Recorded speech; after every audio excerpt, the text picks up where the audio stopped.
untuk Asia dia tahu persis karena sudah pernah melatih di Cina, sudah pernah melatih Korea Selatan, ya, dan Uni Emirat Arab yang luar biasa.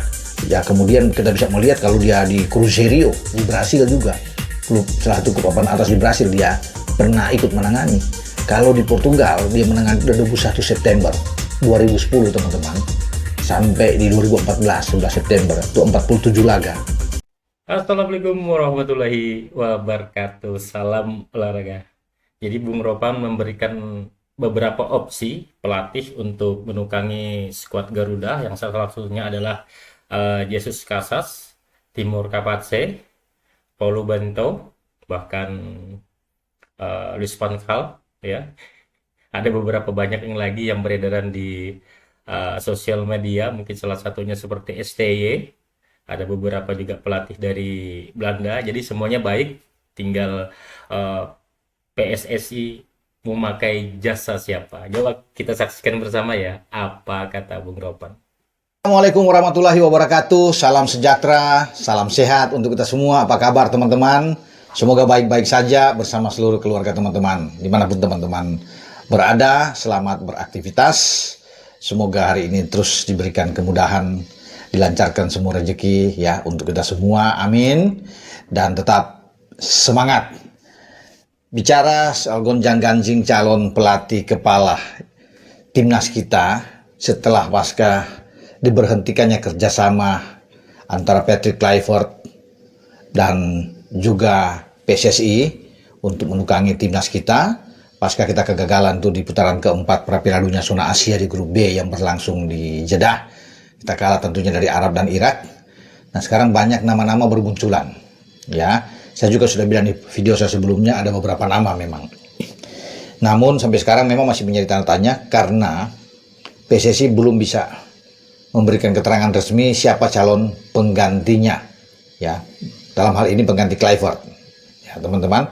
Nah, kita akan menghadapi FIFA Matchday di antara tanggal 10 dan tanggal 18 November yang akan datang. Ada 2 laga. Kita belum tahu lawan-lawan yang akan disiapkan oleh PSSI untuk menghadapi timnas kita. Apakah kita akan melakoni partai tandang atau akan kembali kita akan menjamu 2 lawan di FIFA Matchday itu.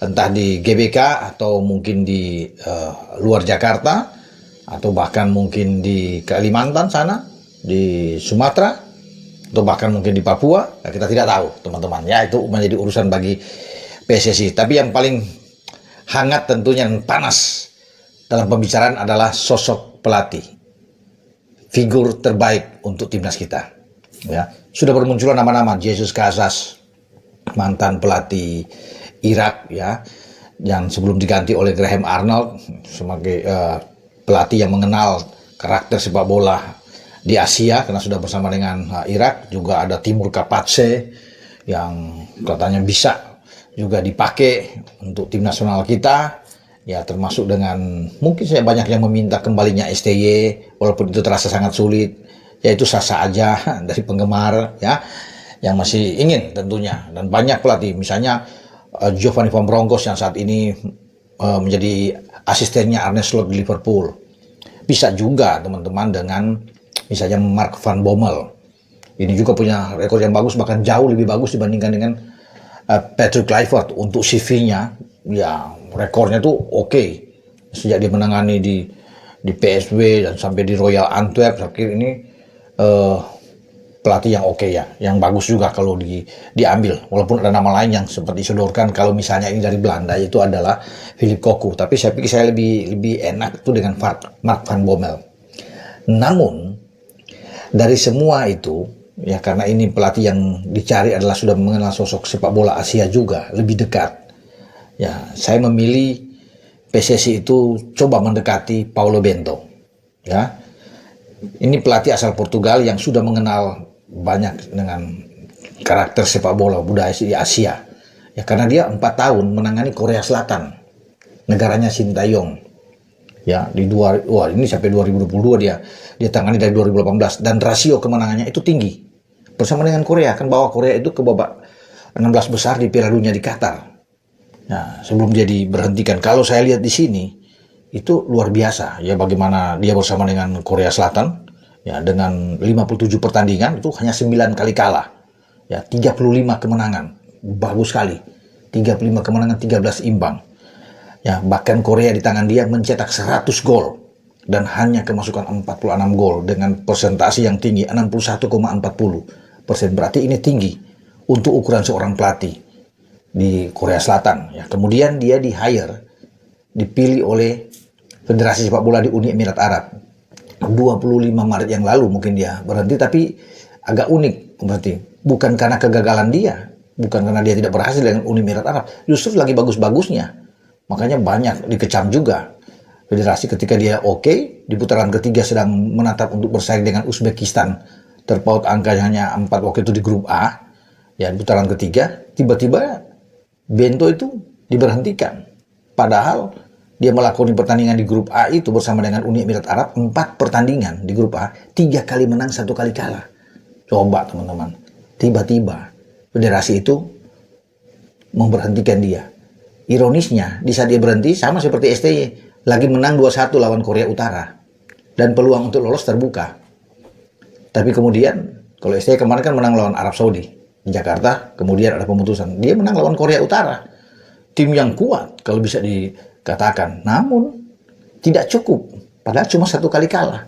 Ini pelatih bagus, berusia 57 tahun. Kalau dengan Uni Emirat Arab, itu dia dari 9 Juli 2023 sampai dengan 26 Maret 2025, 26 pertandingan. Ya, yang main 6 kali kalah saja dalam 26 laga. Ya kan? Kalau Kluivert itu sudah 4 kali kalah, cuma 8 laga sudah 4 kali kalah. Kalau ini dengan Uni Emirat Arab 26 laga, hanya 6 kekalahan, 14 menang dan 6 seri. Ya, mencetak 48 gol dan hanya kemasukan 22 gol. Persentase kemenangannya tinggi juga. 53,85% persentase winnya. Ini ya, data-data ini yang harus kita miliki, dan dia bagus. Pernah melatih Cristiano Ronaldo. Dia berada di Piala Dunia 2014 kan, 4 tahun dia di sana dari 2010 2014 dengan tim nasional Portugal. Nah, kalau sudah pernah menangani tim nasional Portugal, ya kita tidak ragukan lagi, tidak terbantahkan lagi.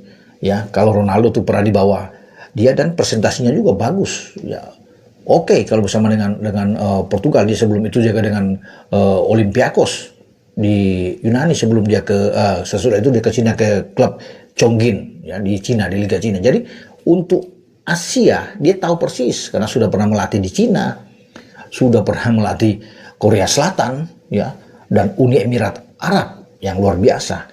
Ya, kemudian kita bisa melihat kalau dia di Cruzeiro di Brasil juga, salah satu klub papan atas di Brasil, dia pernah ikut menangani. Kalau di Portugal dia menangani 21 September 2010 teman-teman, sampai di 2014 11 September itu 47 laga yang dia tangani.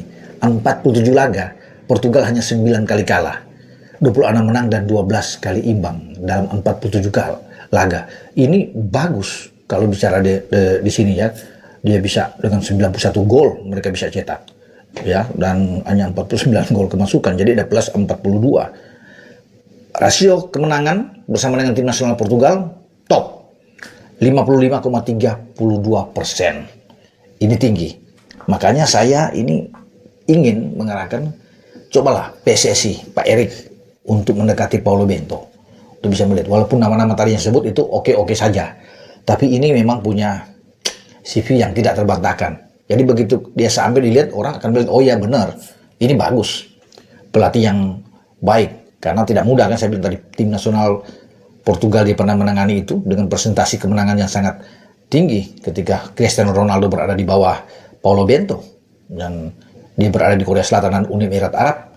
Ya, ini pelatih yang saya bilang cocok buat kita ya, untuk kita pakai. Walaupun memang ada nama lagi satu yang bagus, ex pelatih Maroko ya, yang bawa Maroko itu ke 4 besar semifinal Piala Dunia, menciptakan sejarah terbesar, tim Afrika pertama yang lolos ke semifinal Piala Dunia di Qatar waktu itu ya 2022, yaitu Valid Halihotchik, yaitu yang sekarang berusia 73 tahun kalau nggak salah, itu dari Bosnia and Herzegovina.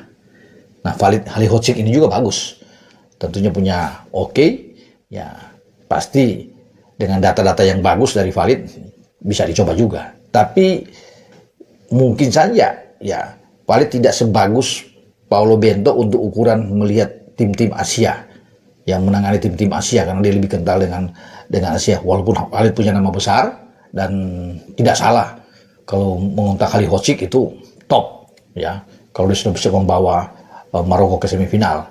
Namun Bento juga adalah pelatih yang baik. Saya kira ini bagus untuk di awal ke depan di bulan November untuk FIFA Matchday. Mungkin saja ada karateka pelatih yang bisa tangani ya.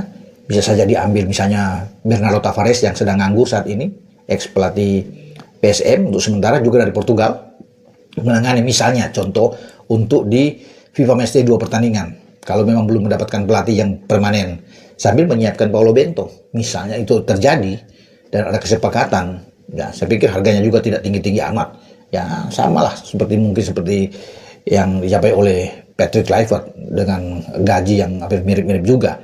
Tinggal negosiasi yang harus dilakukan oleh PSSI, dan saya rasa sambil menunggu dia, mungkin dia tersedia pada tahun depan katakan, jadi awal tahun depan, untuk mempersiapkan di FIFA Matchday bulan Maret, karena ada bulan Juni juga FIFA Matchday, di September, Oktober, dan November juga ada FIFA Matchday.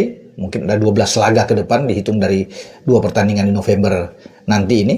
Nah, mungkin itu akan menjadi tugas bagi Paulo Bento jika benar-benar dia akan hadir. Tapi semua berpulang, keputusan ada di PSSI, di Exco yang melihat ini, juga dengan Ketua Umum Pak Erick Thohir. Sampai di sini saya berbicara tentang figur pelatih yang pas buat tim nasional kita. Silakan PSSI yang memilih.